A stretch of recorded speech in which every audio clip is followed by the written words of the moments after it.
Halo, pada kesempatan kali ini kita akan membahas tentang prinsip dasar menghitung. Ada dua prinsip yang akan dibahas pada kesempatan kali ini, yaitu prinsip perkalian dan prinsip penjumlahan. Sumber pustaka dari bahan kali ini itu diambil dari Discrete Mathematics and its Application. Ini karangannya Rosen, itu lebih persisnya ada di bab 6. Baik, yang pertama adalah aturan perkalian. Nah, aturan perkalian ini mengatakan begini. Eh, Kalau ada misalkan dua kegiatan ya atau dua aksi. Aksi pertama itu bisa kita lakukan sebanyak n1 kali cara, bukan n1 kali ya, tapi n1 cara. Kemudian ada aksi kedua atau kegiatan kedua itu bisa kita lakukan dengan n2 cara. Maka kalau kita ingin melakukan kegiatan satu dan kegiatan dua, jadi kita ingin melakukan dua-duanya, aksi satu dan aksi dua, maka itu ada sebanyak n1 kali n2 cara untuk melakukannya. Nah, di sini yang paling penting itu adalah kata dan di sini ya. Dan di sini artinya kita melakukan dua-duanya.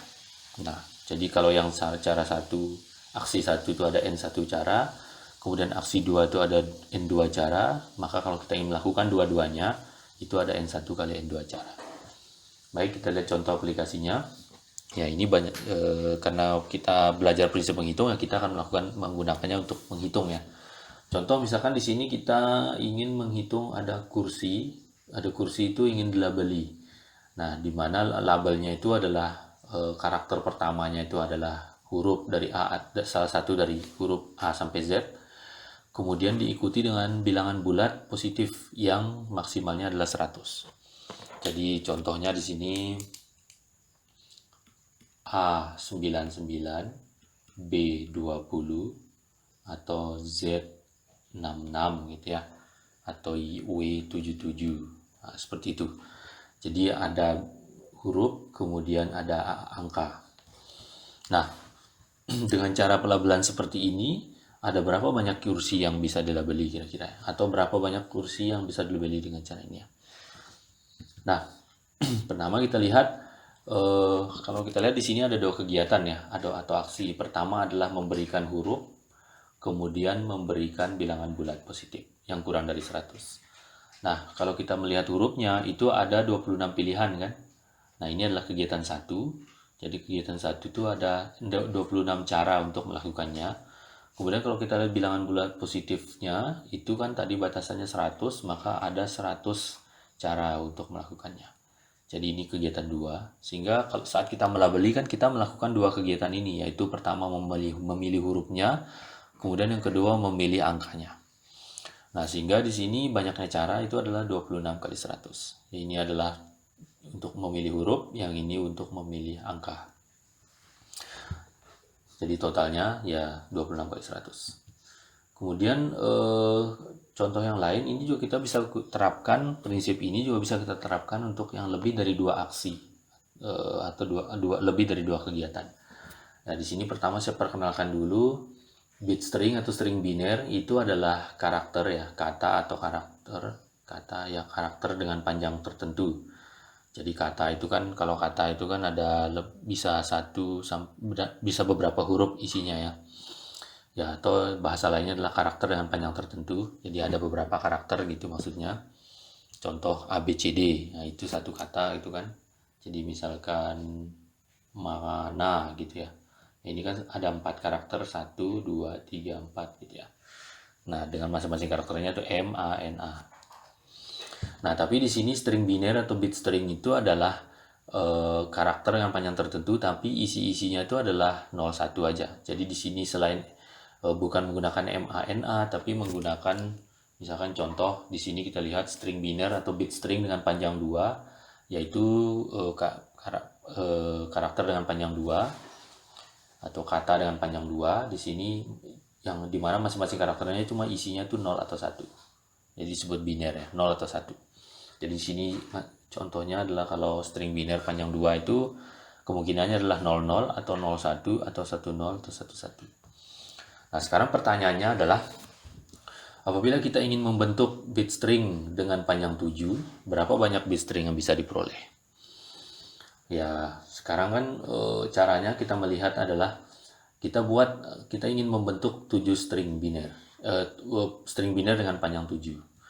Ya, di sini misalkan ini saya buat aja kotak gitu ya. Ini kotak 1, kotak 2, kotak 3, kotak 4, kotak 5, kotak 6, kotak 7.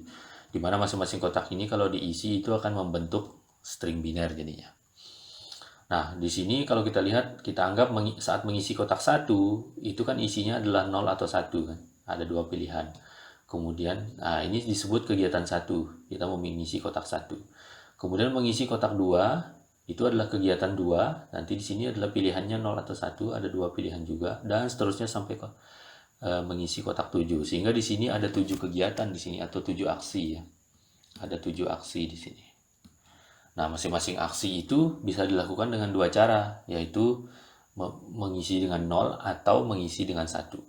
Nah, tapi kemudian di sini karena ada 7 kegiatan yang kalau untuk membentuk satu string biner atau bit string, itu kan kita mengisi semua kotaknya. Sehingga kita melakukan kegiatan 1 dan kegiatan 2 dan kegiatan 3 sampai kegiatan 7.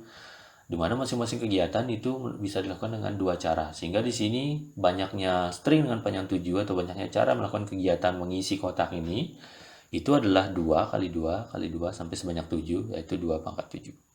Nah, sehingga ada maksimal sebanyak 2 pangkat 7 bit string yang dibentuk dengan panjang 7. Oke, nah itu prinsip perkalian. Sekarang prinsip penjumlahan adalah berbeda dengan prinsip perkalian. Di sini misalkan kalau ada suatu pekerjaan itu dapat diselesaikan dengan memilih salah satu dari n1 cara yang tersedia atau salah satu dari n2 cara yang lainnya. Nah, biasanya di sini n1 cara yang pertama ini adalah biasanya tipikalnya sama ya. Nanti kita lihat di contoh. Begitu juga n2 cara yang lainnya ini adalah tipikalnya sama tapi berbeda gitu ya. Sama di sini artinya dia setipe tapi berbeda. Nah, kalau ada begini, nah kalau kita ingin melakukan pekerjaan, menyelesaikan pekerjaan ini dengan pilihannya ini, jadi kan kita pilihan di sini kelompok 1 atau kelompok 2 begitu ya. Maka kemudian syaratnya adalah N1, N2 ini tidak ada yang sama ya.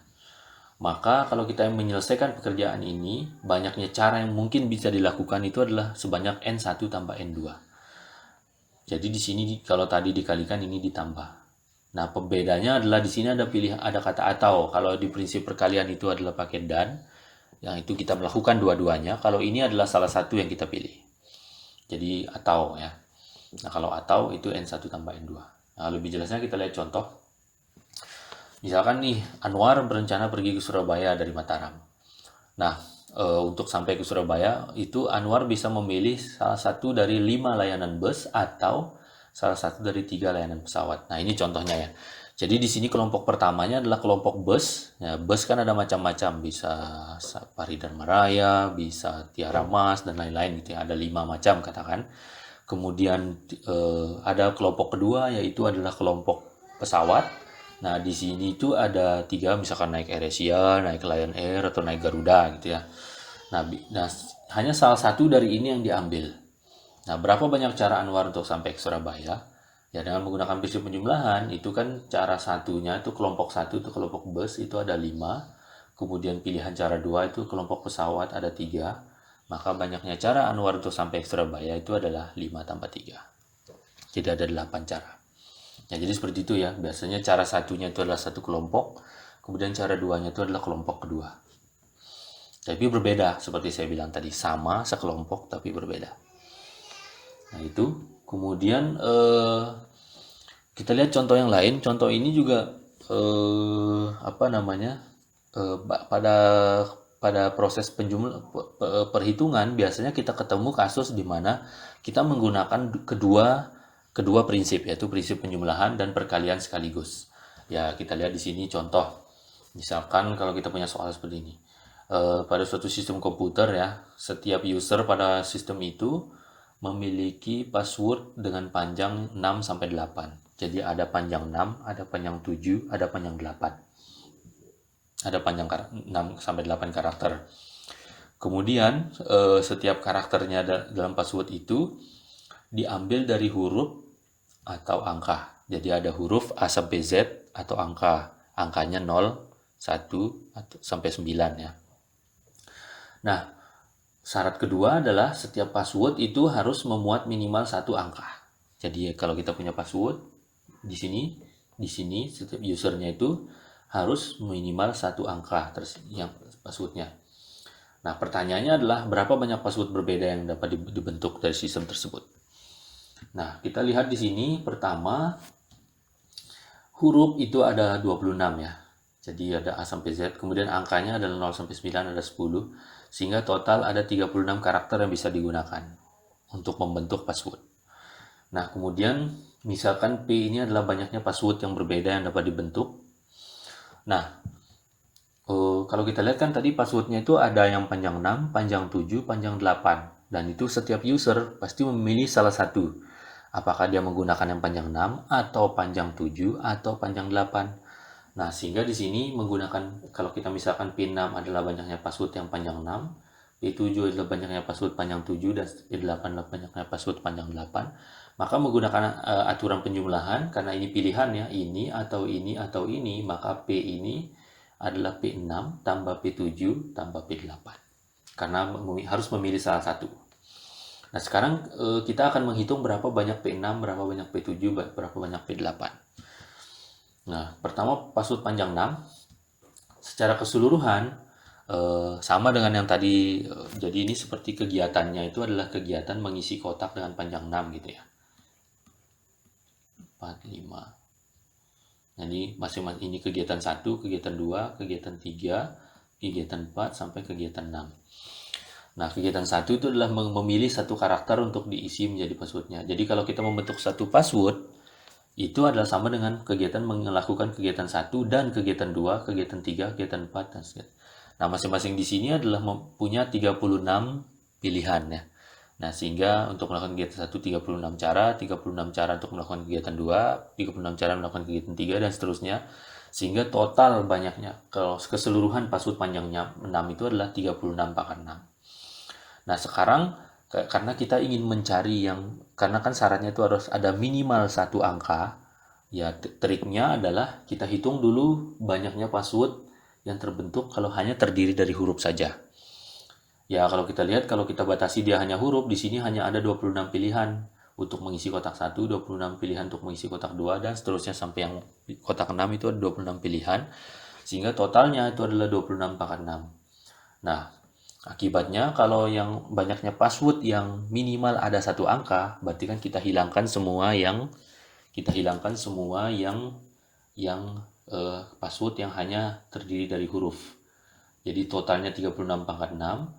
Sekarang kita hilangkan semua yang hanya terdiri dari huruf, sehingga yang tersisa adalah yang minimal ada satu angka di dalamnya. Sehingga total PIN 6 itu adalah 36 pangkat 6 dikurangi 26 pangkat 6. Nah, dengan cara yang serupa untuk yang P7 dan P8, yaitu di sini kita mengisi 7 kotak atau 8 kotak untuk yang panjang 8, maka kita akan punya yang untuk panjang 7 itu 36 pangkat 7 minus 26 pangkat 7. Yang P8 itu 36 pangkat 8 minus 26 pangkat 8. Nah, sehingga totalnya banyaknya password ya tinggal dijumlahkan aja. Pin 6 tambah P7 tambah P8, yaitu pin 6-nya adalah yang ini, P7-nya adalah yang ini, P8-nya adalah yang ini. Oke, itu saja. Terima kasih atas perhatiannya.